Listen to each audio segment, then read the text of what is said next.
একটা ছাগলের আকৃতিতে আল্লাহ মৃত্যুকে আনবেন। কাকে আনবেন? ওই ছাগলের গায়ে লেখা মিম ওয়াও তা, এরপরে এই মৃত্যু নামক ছাগলটারে জবাই করা হবে। সরাসরি লাইভ প্রোগ্রাম করে জান্নাত জাহান্নামীরা দেখবে যে মৃত্যুকে জবাই করা হচ্ছে। ইউনাদি মুনাদিন, এক ফেরেশতা বলবে, ইয়া হালাল জান্নাহ, জান্নাতীরা মুজমাস্তি করো আজীবন, ফালা মাউত, আর কোনো মৃত্যু নাই।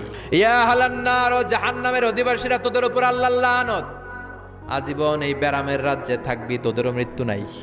আল্লাহ বলবেন, ও জাহান্নামীরা, সরাসরি সম্প্রচার হচ্ছে, জান্নাতে কি হচ্ছে দেখে নে। জাহান্নামীরা খেতেও পারবে না, জ্বলতে জ্বলতে অঙ্গার সহ্য হয় না। ঠিক এমন মুহূর্তে জান্নাতের নাজ নেয়ামত যখন দেখবে, জাহান্নামীরা চিৎকার করে জান্নাতীদেরকে ডাকবে, এক দুই ফোঁটা পানি আমাদেরকে দে, আর পারি না। তোরা খেয়ে যেই খাবারটারে আবর্জনা করে জান্নাতে ফেলে দিস, ওই খাবারগুলো একটু দে। ও আমার কলিজার টুকরা ছেলে, আমি মা হয়ে জাহান্নামী, তুই জান্নাতি, এক ফোঁটা পানি ফালা। জান্নাতীরা বলবে, জান্নাতের নাজ নেয়ামত গুলো জাহান্নামীদের জন্য দেয়া আল্লাহ হারাম করে দিয়েছে।